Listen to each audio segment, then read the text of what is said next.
Learn about the strides female entrepreneurs of color are making. Be inspired by their story and enlightened by their leadership, insight, and advice. Welcome to She Leads Podcast, Leadership Empowerment for Women of Color.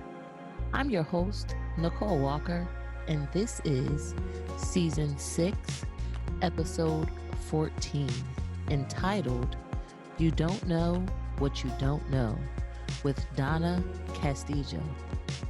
Go to NicoleWalker.net/blog to read Donna's bio and learn more about her and her business. All right, so Donna, welcome to She Leads Podcast, Leadership Empowerment for Women of Color. We appreciate you joining us today. We're looking forward to hearing about you and your journey as well as your insight. Nicole, I want to thank you for giving me the opportunity to share that journey with your listeners. I truly appreciate it. You're welcome. All right, so let's get started by you telling us about your background and what you currently do professionally. So my first job was as an executive assistant to a tax department at Varian. And while I was there, I got a trade show binder dropped on my desk and said, you're going to do a trade show. Had no idea, never even heard that word. No idea, because you don't know what you don't know. And I said, well, what is that? He goes, well, it's kind of like when you go to the flea market. There's those white tents, but yours is 100 by 100. So I still have absolutely no idea what he's talking about. I immediately called everyone in the company and found the person that could mentor me. And they mentored me through my first booth build, my first airplane ride to Atlanta, my first hotel by myself. Everything was a first on that trip. And I learned it and I loved it. And I climbed that corporate ladder and I became a corporate marketing executive where I was doing branding and events and trade shows and responsible for the e-learning programs. And then that company, it was great. Loved it. Absolutely loved it. I had a great team, great budget, traveled the world, right? Stayed at the best restaurants, best hotels, couldn't ask for more. But the company got bought by a company in Phoenix, Arizona. I couldn't go to Phoenix, Arizona. My family's here. And I had sold and bought my own house. I was on my 8th house. I get bored. So I was on my 8th house and I decided I was tired of paying somebody else commission. Let me put some of that money in my own pocket. Became a realtor and started doing it full time. And that's how I got where I'm at today. Wow. All That's by accident. I'm so grateful that guy dropped that binder on my desk that day, right? I love that. You know, and you said something that I really love and I admire, I'll say as well, is that you were given something that you didn't know what to do, right? So instead of kicking and screaming, instead of being resistant, you went and looked for someone that could mentor you and help you, right? Because I feel like a lot of times we're given these tasks, but we're not given any direction from maybe our immediate boss. And I know with me personally, I haven't been as bold as going outside of my team to look for help. So I think that's amazing that you decided to reach out to anyone you could so that you can get the help that you needed. Had to. And I think that's when I say you don't know what you don't know, I didn't know that maybe I shouldn't have done that. Okay. Or there's hierarchy. Why am I going to the vice president of corporate marketing to see who can help me? I never understood that because nobody taught me that when I was growing up. So it was really natural for me to just do that. I never present me with a problem. I'm not going to say no, I'll figure it out. I love it. Yeah. I love that. And you just brought up another point though too, right? It's like you didn't have those, is it inhibitions or you didn't have those limitations on you, right? Which like, oh, she's not supposed to do that. So you didn't have that mindset, which actually enabled you to flourish. So that's awesome. Yes, yeah. My mother was a stay-at-home mom. When I got older, she worked at a little cafe.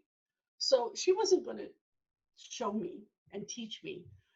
She had no knowledge about the corporate world and corporate culture. So she had no idea. And so therefore I had no idea. I had nobody in my life that was going to teach me that at that time.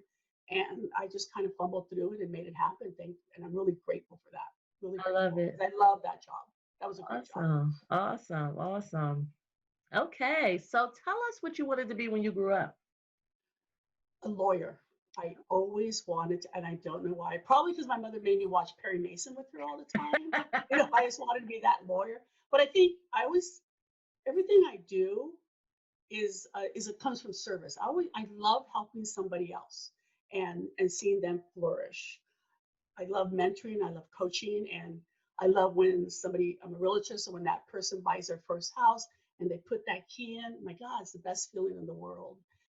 And so I wanted to be a lawyer, and I actually used that topic. I went to St. Francis High School, which is a private Catholic school here in Mountain View, and I used that in front of the interview panel. I think that's what got me into St. Francis. And so I did, but I never understood what it took to be a lawyer because my parents never went to college. I had nobody around me went to college. So yeah, I want to be a lawyer, but I didn't understand the process. I didn't understand taking SATs and going away to college, and which is really unfortunate. It's probably one of my biggest regrets is that I didn't know, but I didn't know. It was during the time when we had affirmative action. I was an honor roll student at a really prestigious Catholic school. I could have gone anywhere I wanted to go to college for free in those days, right? And I didn't take advantage of that. And that's kind of hurt me a couple of times in my life, in my career, especially. Oh, wow. So did you go to like a local college or? No Oh, college. you didn't go. Okay. You know what? And that's whatsoever. Wow. Well, look at how far you came without that, right? So that's proof that you don't necessarily need it. But I do understand how you feel as far as maybe a dream, but it doesn't have to be the end. It's like a dream deferred. You could always go if you want to, right? I make my kids go to college. Okay. I live through that now. And I mean that sincerely.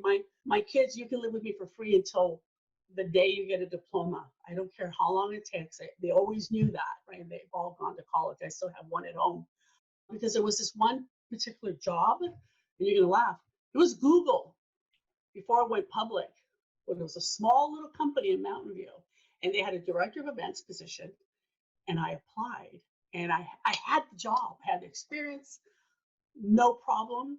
I was getting processed, and they go, "Where'd you go to college?" I never went. Oh, sorry. We only hire people with a college background. And less than a year later, the company went public, and even the receptionist is a millionaire, right? And I missed out on that opportunity because I didn't have college in my background. And so I use that story a lot with my kids. You don't want to be Google, pay attention. And so, they go, "Well, I don't know what I want to be." That's fine. You're not supposed to know at 18. Pick the degree with least resistance. Just get through it and have it in your background so so as women of color, right, let's eliminate as many barriers as you possibly can. We're already female. We're already, women of color, right? We're in a technology-based area. You have to remove those barriers. You got to at least go to college in this area. And if you can get a triple E after your name, that's even better, right? Because it's a technology area. So I just really push that. Let's just remove barriers as much as you can. Wow.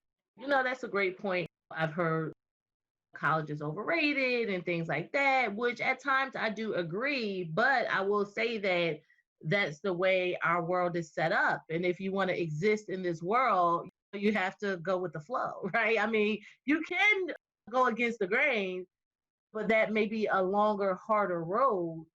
And why do we want to continue to make things harder for ourselves than they already are?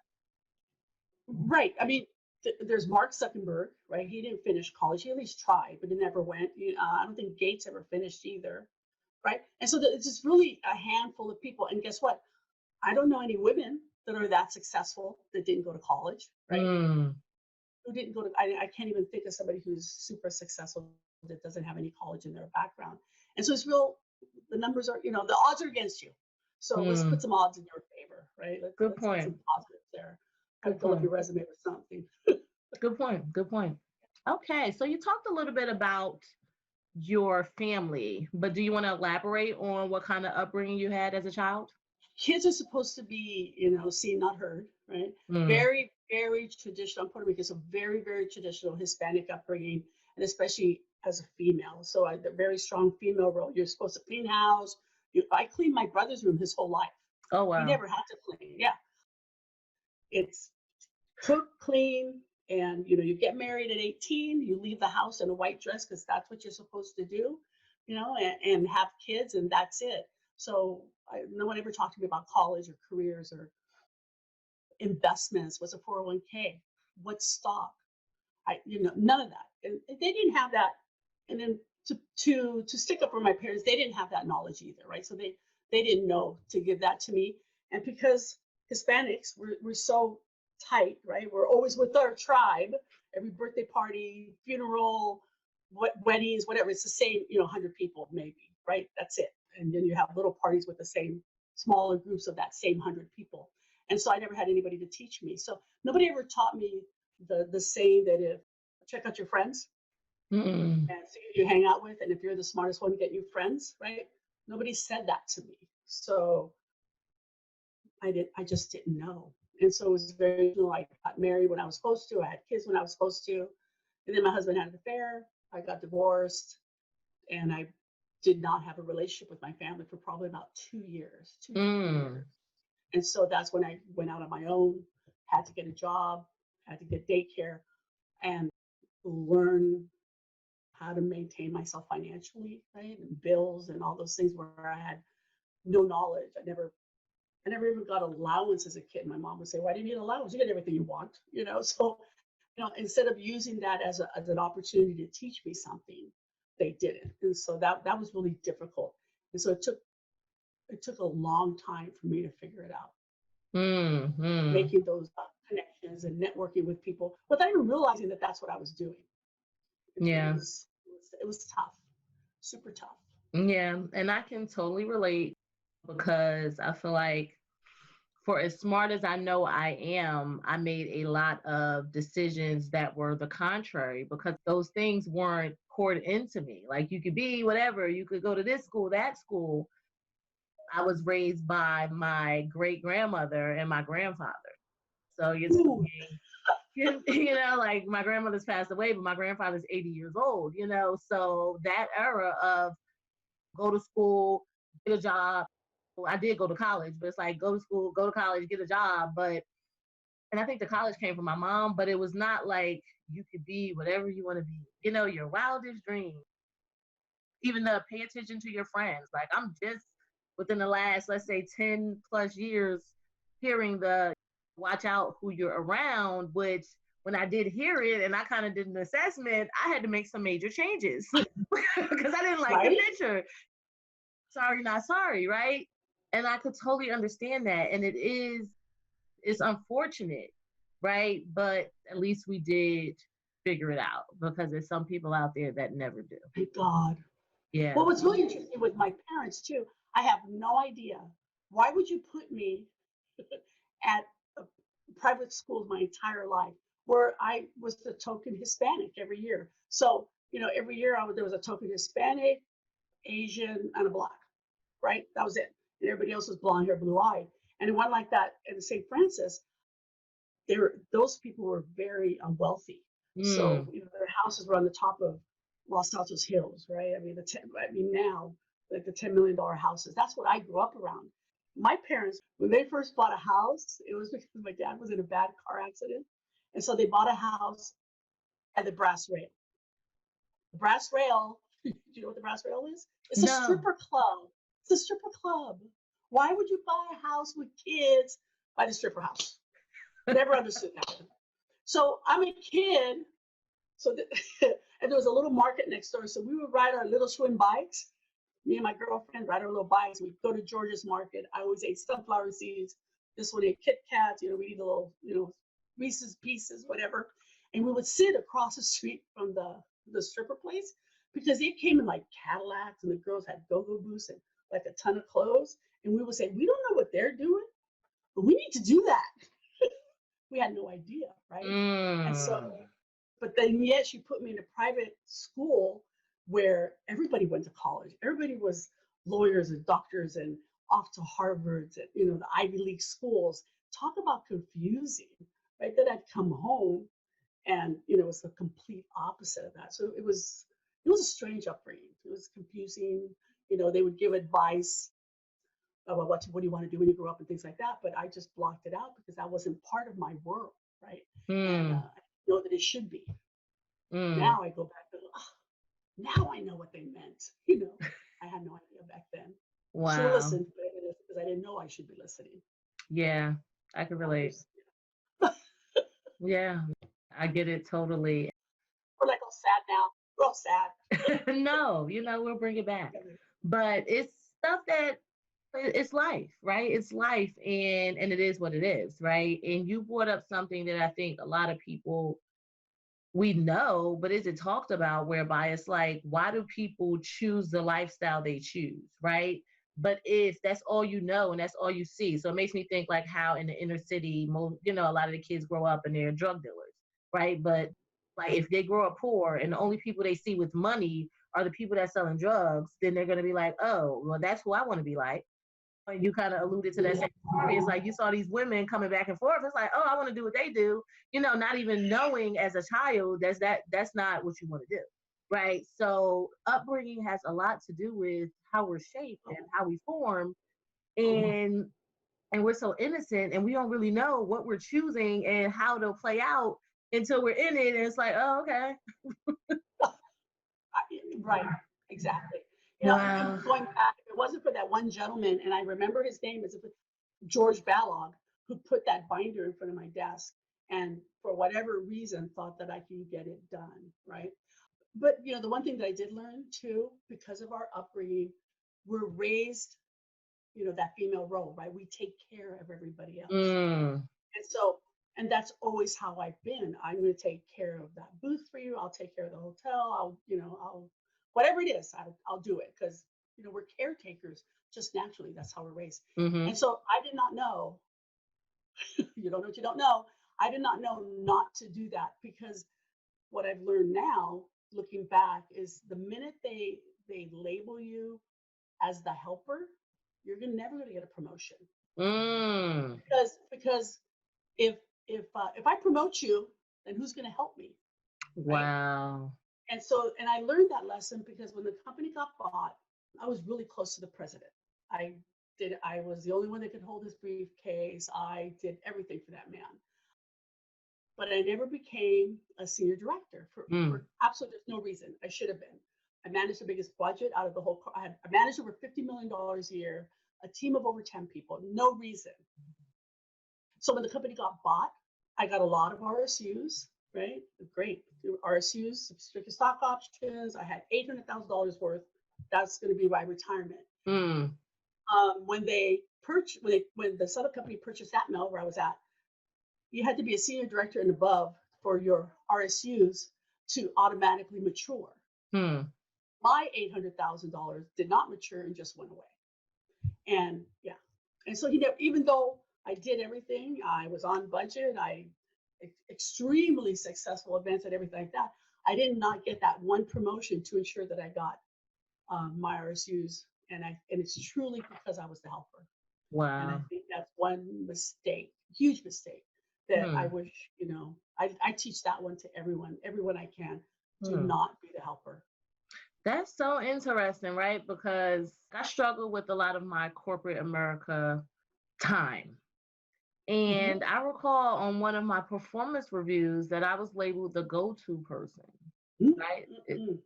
Bad. And I have not gotten the promotions that I know I deserve, right? So you saying that, you're like, the emoji where your head is bust open, like you bust my whole head open by saying that. And we are, and that's how we're raised to be. Like, I was raised by my great grandmother. You walk in the door, are you hungry? Like, that's the first thing that you say to everybody that walks through the door. Like, you want to help everybody. And you're the last one to eat. Yeah. You're the last one to eat. Everybody else eats first. You clean the kitchen, and you get a bite to eat as quickly as you can so that everybody else is okay, right? That's what you do. And I took that to work. So let me say I'm doing a huge event for, let's say, I've done events for 10,000 people, right? But if I saw my president, I know what he likes. I know what he likes. I know that what he likes to eat. I know that after he eats his lunch in the afternoon, he likes a warm chocolate chip cookie with some milk. I knew that. I would go to the chef. I go see that man over there. After he finishes eating, I knew to take care of him like that. And he always knew that he was going to get that chocolate chip cookie. I'll never forget that. But why did I have to do that? I didn't have to do that. That's not part of my job. but I'm a caretaker just naturally, right? And if you're him, would you say no? No. Bring me my damn cookie. I don't care. He's happy, right? He wasn't paying, he didn't have to pay for a personal assistant to do these things for him because he had me. And so that really hurt me. And I try to tell my daughters that, anybody, I'll tell anybody that you cannot be the helper. We work all hours until it gets done. I would find that my coworkers are at the same level. They would say, oh, no, that's not in my job description. If you want me to do that, then I need to get a raise or a promotion or a title change or what. They always negotiate out. And I would think, like, it's a big deal. Just do it. That hurt me. Wow. Good point. Making you think, huh? I'm told you, mind blow. All right, so let's move on. Look. So what was a pivotal point in your life and how did it shape who you are today? There's a lot of them, but one in particular, we'll talk about my finances. So I got divorced. I'm working, but I'm renting because, what else am I going to do? I didn't know. I don't know what I didn't know. I didn't know that I could buy a house by myself without a husband. And I don't know if that was probably subconsciously, right? I didn't know. And I went in and met a friend of mine, and his name was Dave. And Dave goes, so Donna, we're having a drink. He goes, what's your 5-year plan? Oh, 5-year. I barely know what I'm going to do Friday, 5-year, right? I don't understand 5-year plan. What? He goes, well, then how do you track if you're progressing in life? And I was like, wow. For me, that was the most profound statement I've ever heard. And then he goes, okay, so if you don't have a 5-year, do you have 1 year? I was like, no, I know. And he just kept digging. And he says, okay, so what do you want the most? And he kept digging. I said, I would love to have a home where my girls can always come to, that it's home based, no matter what, they can come home. He goes, well, buy a house. Oh, there was that second, I could buy a house. Wow. Well, how do you do that? And he explained it to me. I was working at Adobe at the time. I know that when I signed up for the job, here's 401k, max it out. Okay, I didn't know what 401k was. And then there was an employee stock purchase plan. Okay. Sign up, max out on that. Okay, I'll max out. I just maxed out because that's what they told me to do. Yep. I had more than enough money to buy a house. I just had no idea. Mm-hmm. And so he walked me through the process, and in about 6 months, I owned my first house. Good for you. And so, I was able to buy my first house. Of course, my family's like, why'd you buy a house by yourself? They didn't understand, that was weird. They just never understood why I did it for myself. But I did. And I just wish he would have taught me about investing as well in that same conversation, but he didn't. That was a pivotal moment because I've been a homeowner ever since. And my girls do have a home base now. And even though I bought and sold, they know they can always come home. And I'm not paying somebody else's mortgage. I'm paying my own mortgage every month, right? And investing in myself. And that's really important now. I love that. And I mean, that's really pivotal because it led to where you are now as being a realtor, right? So that's like... Right. That's right. That was that first moment. And I tell them that all the time. We're still friends. Then I started buying and selling my own house. I don't want to live here anymore. I want a bigger house. I want a pool. I want, whatever it was. And I've been able to do that. I just didn't understand investing until recently and how you should invest. I thought if you bought rental property, it has to be here because who's going to pay attention to it? Where it could be anywhere, right? Mm-hmm. You could buy a house in Cleveland for $100,000 and rent it out for $900. Talk about cash flow, residual income, all those things, right? Because now I have to think about it because remember that $800,000 that went away because I didn't have my RSUs anymore? Mm-hmm. I got to replace it with something, so I'm replacing it with investments. Good for you. Good for you. All right. You do. Okay, so tell us about what you're currently doing to improve yourself personally and or professionally. Good question, Nicole. So I'm a lifelong learner. I'll take any class. I will go online and listen to any video. I bet Keller Williams, they have a huge library of online training classes or 20-minute videos to help you with, let's say, mindset, especially in this market today. What's your mindset? They talk about how to control your expenses in this climate. So it's always that learning process. I have a coach as well that helps me stay focused. I have a little bit of ADD and I tend to be all over the place.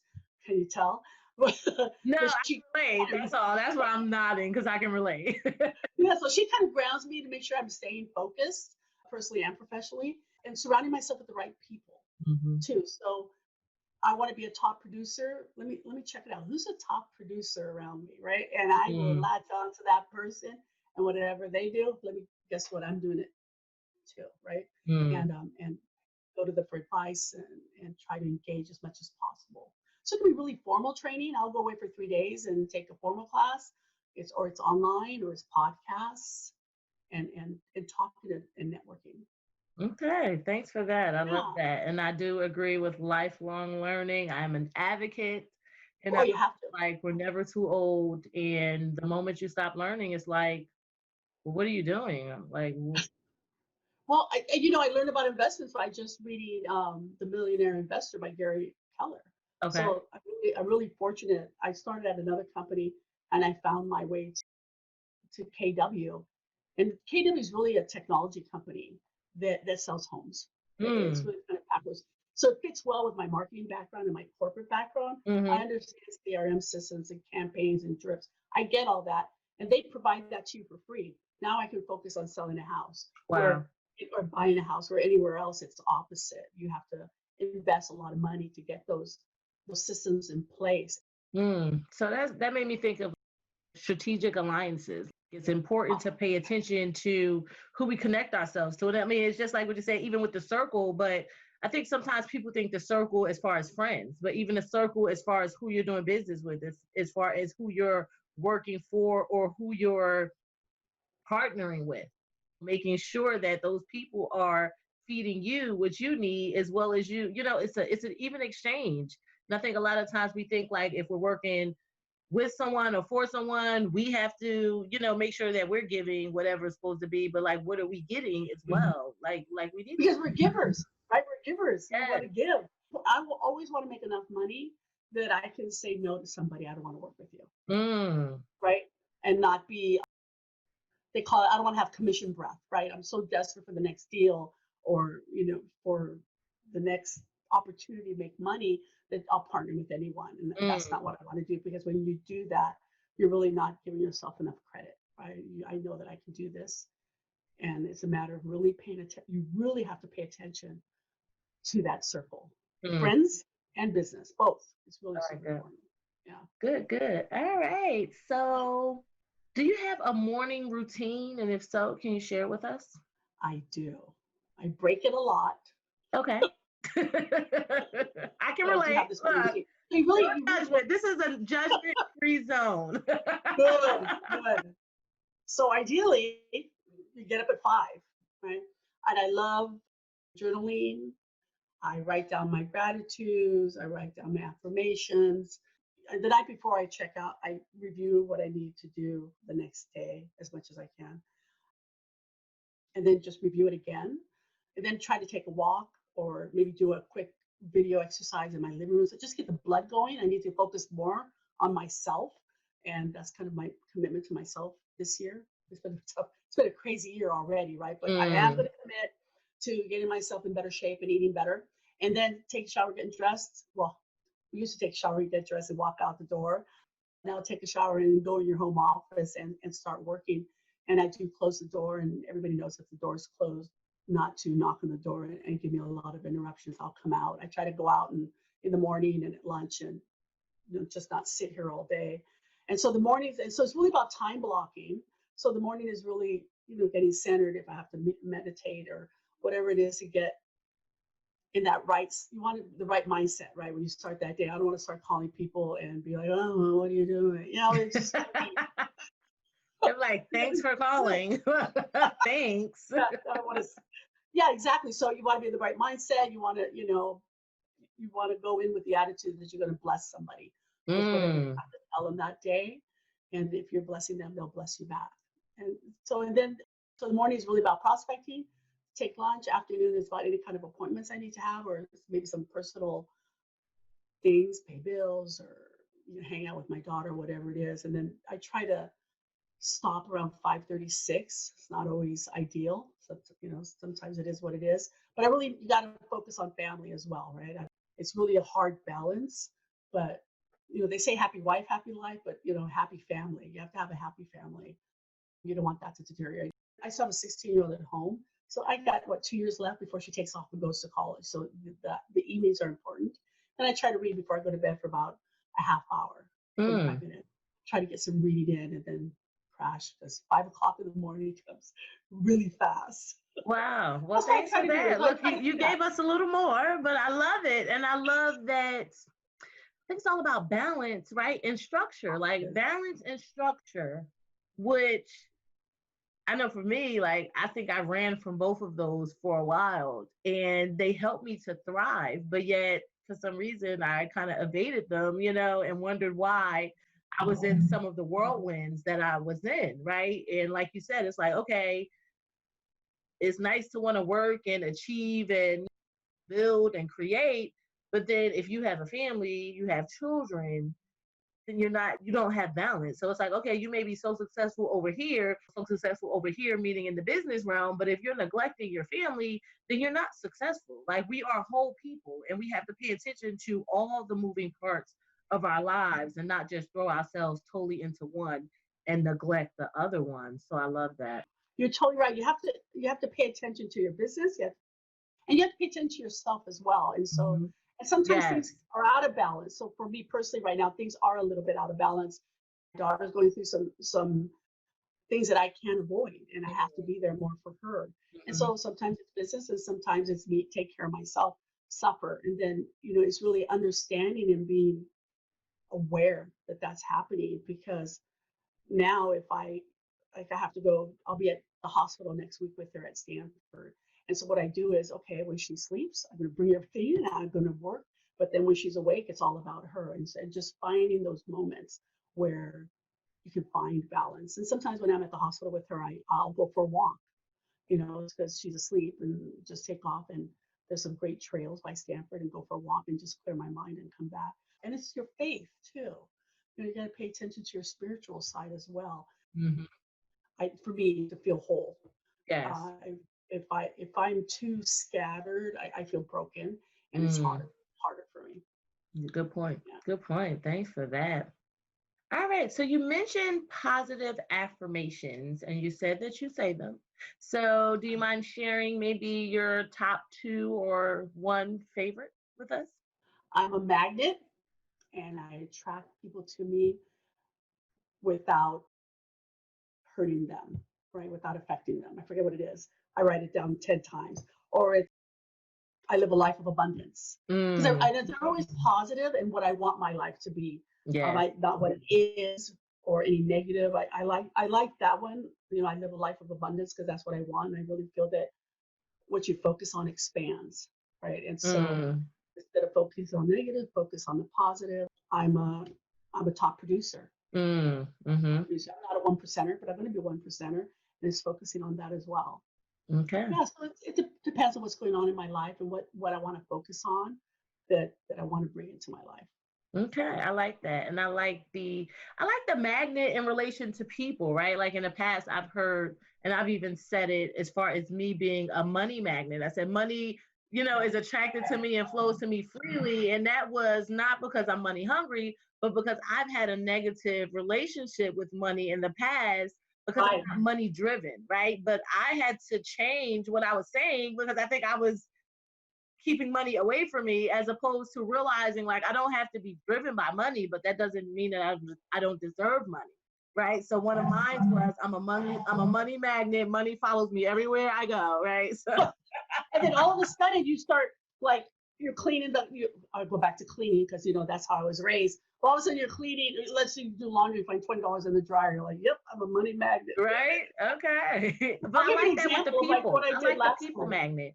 Yeah. So last night I wrote different ones. This was I'm motivated, I'm powerful, I live a life of abundance, I'm a magnet, attracting abundance to my life, and I'm fearless. And I just wrote that 10 times. And I say it out loud as well. Because if you want something, you gotta let the universe know. Yes, I agree. And I like the fact that you write it yourself as well. I like that. Journal. You journal? I do. I journal, and not that long ago, I was still in this situation I wasn't happy in, And I went back and I read, and it was like mic drop. I totally understood why I was in this situation. I immediately got myself out of it. Mm. Because sometimes when you're in it, you don't realize you're in it. Mm-hmm. And when I took a moment to go back and go, what's going on? And I just read a lot of what I had been journaling, and it was so obvious what I was doing once I reflected on it. Oh, wow. Wow. I needed it for my life. Bye. Okay. So tell us about an aha moment that you had lately and how you've changed as a result. The investor, becoming an investor and focusing on that and committing to it and understanding it, because investing isn't easy. Mm-hmm. It's a lot of research and really committing to it, because I want to be successful. Because like I said, I have to replace that $800,000 that are gone. And so how am I going to do it? So it's that commitment and understanding that I needed to commit to it. So like I said, I was reading the Millionaire Investor, and when he started explaining it, it was probably the first chapter. I was like, oh, I get it now. How else am I going to get residual income? I didn't understand residual income. I mean, you hear it from people that sell like Mary Kay makeup or things like that, right? They get that residual income when people repurchase. And so my mind was, that's residual income. Mm. But residual income is also when you own rental properties, and every month money comes to you, Mm-hmm. and you don't have to, I don't have to get up and sell houses that day. It just comes. And so I went out and I've met, there's a gentleman named Gene Rivers who has a team of 1,000 agents that works for him. 1,000, right? Wow. And he owns a lot of rental property, but he also owns a house in Canada where he likes to ski. He owns a place in New York and a place in Colorado Springs. And so watching him, listening to him, and learning from him is kind of what the aha moments. And it's like a bunch of little ones that finally went, okay, this is what I'm going to do. This is what I need to do to better myself, for me and my family, and then start creating some generational wealth. I love that. I love that. And you said the book was Billionaire? Yeah, we're going to be billionaire, but it's the Millionaire Investor. Oh, Millionaire Investor. Yeah, I got it. I love that. Okay. Yeah. Yeah. So that answers one of the questions, one of the books that you're reading. So I appreciate you for sharing that with us. I'm usually reading a couple. Okay. Do you have another you want to share? I love Miracle Mornings because that's a quick read, and I read it over and over again. Okay. It's about how a gentleman's life became dysfunctional until he refocused and started having that morning routine of affirmations and gratitude.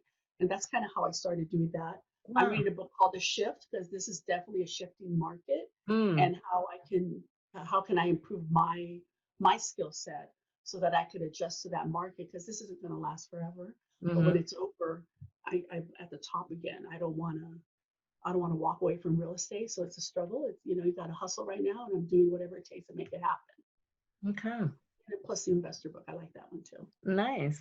Well, thanks for sharing those. And I just want to go back to what you were talking about, just as far as you wanting to go into investing, and then you found a guy. So to me, that goes back to when the guy put the pamphlet or the binder on your desk, and you went to find somebody, right? And they always say, like, find that mentor, even if the mentor doesn't know they're your mentor, right? Let's say it's Oprah or someone out there where you could see what they did and study them, so that we don't have to reinvent the wheel. And I think for me, like, I always thought I had to figure everything out myself. May have been afraid to ask questions, and it's like, why are we making life so hard for ourselves? And when I say we, I'm talking about me. I'm talking about me. Look, whoever else, if it's you, you got to deal with yourself on whether it's you or not. But I know I've made life so much harder for myself than I've had to. And it's so many scripts out here that we can follow. And I love how that's what you do. Like, that's what you've done time and time again. I mean, even with the investing, you're saying, you went to a guy and he's helped you because you like what he's doing. Well, and then looking back, once again, you don't know what you don't know. I had a house, and I love looking in houses. I love to see how people decorate. I just love going in. I'm nosy. And so I went into this condo, fell in love with the condo, but I didn't think I could buy another property. I already had a property, and I'm by myself, and I only have one income. And so I told the woman, I can't buy this. I already have a property. She goes, have you ever tried? No. And she said, why don't you just try? I was in contract within a week. Wow. for a condo. And so then I rented out my house to my daughter. But I still didn't understand being an investor. And so when my job was going to be eliminated because the company got purchased, I decided to sell both because my condo was going to go into litigation. And Uh, so I didn't know how long that was going to take. So I sold them both to buy the house that I'm in now. Had I known about investing, I would have never let go of either of them and just taken the equity out of them and bought something else and rented those two out. Who cares if the condo is in litigation? I didn't have to sell it, right? I could have mm, just rented it out and had somebody there, and I could have 3 properties right now. But wow. nobody taught me that. Didn't know. So you don't know what you don't know. And so fast forward, I'm in a class because I'm a lifelong learner. I love classes, and I'm listening to this gentleman named Gene Rivers. So the one I told you about, I was in a room of probably 200 people, and he's talking about why to invest, residual income. This is what I've done. He talks about when you first start out, you buy your first property, you keep it until you only owe 50% of its value, and then you take out equity and buy the next one. Because and then explain how that ensures that you're financially liquid, that you're not, taking a chance with your finances at all. Because you always Mm, have about 50% equity in every property that you own. And he's going on, and he lives in Canada, and he got a place in New York. It was like, and it made me think about the 2 places that I just sold to get this house. Now I love this house, but I would have really loved having those 2 other properties too, right? And so that was one of my aha moments, and I have talked to him since. At the office, I started a book club, so we're doing the investor group with a couple of other people, and working through that. So that's kind of it. nice. Nice. I love it. Okay. All right. So, do you have a recommended resource that you would like to share and tell us maybe how you utilize it? And it could be personal, professional.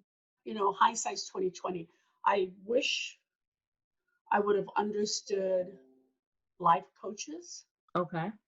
and mentors a lot sooner in my life that would have helped me focus on what's important and help me figure out, what's my goal, what's my big why, Mm-hmm.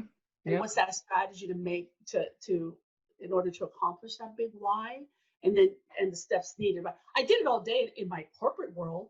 Let me tell you, if I was doing an event, I knew what my goal was and strategy and tactics and ROI. I understood that, but I never understood that that's what I needed to do in my personal life. So a recommendation is that everyone should have a coach, even if it's a life coach, depending what you need. Some people have two. They have life coaches and a business coach to help them Mm-hmm. grow. I have a business coach right now. I was with Chandra, who we both know with the Powerhouse. She was a personal, I think more of she's a business coach, but she really taught me a lot about me and what I need to do and what I needed to change to be more successful. Mm-hmm. So Mm-hmm. having a coach, just have a coach, reach out, anybody. Yes. And it doesn't have to be a formal relationship, right? It doesn't have to cost you $1,000 a month, or, but find somebody who's going to mentor you and coach you so that you achieve those goals in your life. So you're not sitting at a bar with a guy named Dave asking you what's your 5-year plan, and you don't even know that somebody did 5-year plans, right? I love that. I can agree, and some people know that out off the bat, and some people Oh, don't, right? And it just takes us for us people that don't, it takes us a lot longer. And then, like you, it's like I'm adamant about telling other people, like, look, it doesn't have to take this long, So that's a and for great me, point. because of my age, I'm like, everyone goes, well, what's your 5-year? And five, I want like a 3-year plan. Where that's what I'm doing, like a 3-year plan. So I'm condensing it because I don't have a lot. I mean, I'm in the afternoon of my life, right? I've already lived more than what I'm gonna live, and I want Mm, to be comfortable in the afternoon of my life, and I want to leave a legacy for my kids. I don't want them to struggle, so I want to leave something behind to them. And so I'm hustling right now to get it done. okay, well, good for you. You're Yeah, gonna get it done. I hope, no doubt, no doubt. All right. So, do you have a favorite quote? And if so, do you mind sharing it with us? What you've heard me say, right? You don't know what you don't know. Oh yes, yes, yes. Because Because I'm you gonna just I'm don't. gonna actually title this podcast episode "You Don't Know What You Don't Know," and it's so No. amazing. I first heard that when I moved here to Florida back in 2017. which is when I actually decided to finally take myself seriously. And don't get me wrong, it was coming slowly when I moved from New Jersey. So it was coming slowly as I was in New Jersey. But once, moving to Florida, I'm like, I'm really going to take myself seriously. So I immersed myself into business classes and different things like that. And I heard someone say, you don't know what you don't know. And it was, again, another one of those emoji head explode moments. And I'm like, wow, so I can't really, you can't beat yourself up for what you don't know. But it's like, okay, you gotta actually try to figure out what you don't know. You do, and figure out, I don't understand money. Well, then what? Guess what? Go make an appointment with a financial planner. They will explain it to you so that you're being smart with your money. You're investing correctly. 401ks only benefit the company. They don't benefit you, right? So if they had money in their 401k, they probably lost at least 30% of their money in their 401k, right? And so to understand that, because you think, oh, well, I'm maxing out and the corporation is matching me. Well, they're not matching you when you lose 30% of your money. Right? They don't. And so how can you, or when you retire and you take out money from your 401k, will you get 50% of it? Because you haven't paid taxes on that money, right? And so you go, I have 100,000 in my 401k. Yay, you really have 50.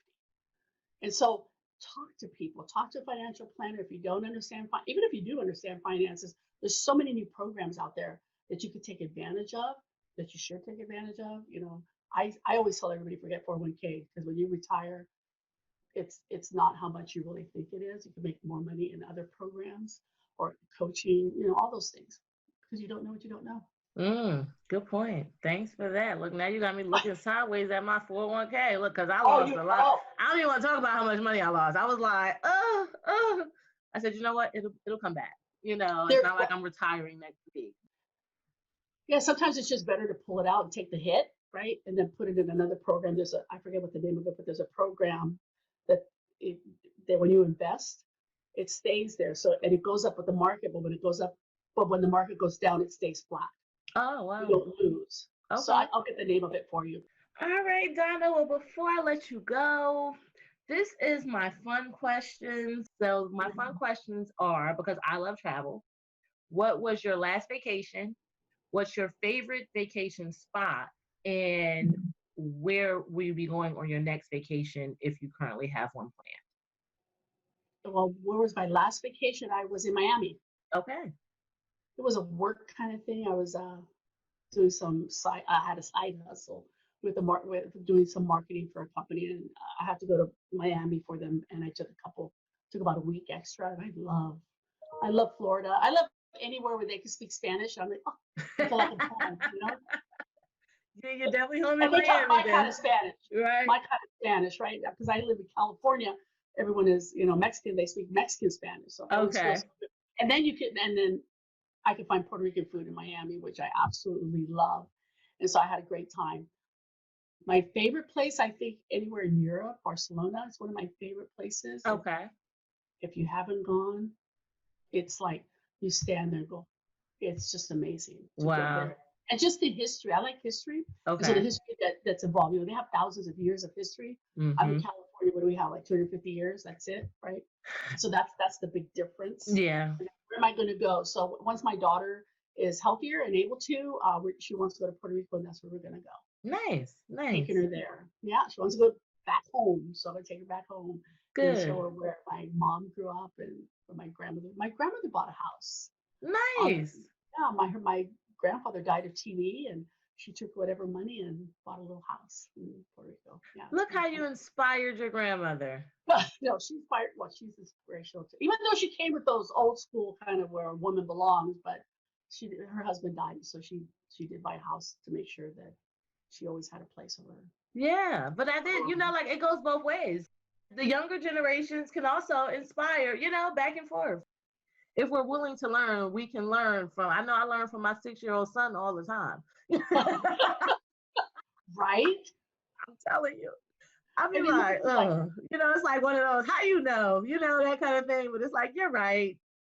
Like, Mom, sometimes they know more than act like that, Mom. You shouldn't say that, Mom. And I'm like, My daughter has always said, You're being so inappropriate. What? You're 6. You don't know what appropriate is. Right. Oh man, thank you so much, Donna. I enjoyed This it was so such a much. Yes, but before great we conversation, go, Nicole. You really made me go down memory lane here. good, and I loved it. So I hope you enjoyed it too, and I I appreciate all your did. transparency. But before I let you go, do you have any offers, or you want to tell the listeners where to find you, your website, social media, anything like that? Google my name. You'll find me. I'm with Keller Williams. I'm at 408-421-5856. Everyone should feel free to just text me or call me. I'll answer. I do mentor and coach through Keller Williams. If you need some coaching or some mentoring, I'd be happy to help anybody that reaches out and says that they heard it from Nicole. I'll help in any way I can. All right. Well, thanks again, Donna. I appreciate Thank you. you, Nicole. You're Thank welcome. you. Yes. You have a great day. You too. Okay, thank you. Thank you for tuning in to another episode of She Leads Podcast, Leadership Empowerment for Women of Color. Be sure to go to our Facebook page at She Leads Podcast to like or follow us. Also, let us know if this episode inspired you by leaving a comment under the post for Season 6, Episode 14. Thanks. Until next time, be empowered and empower on.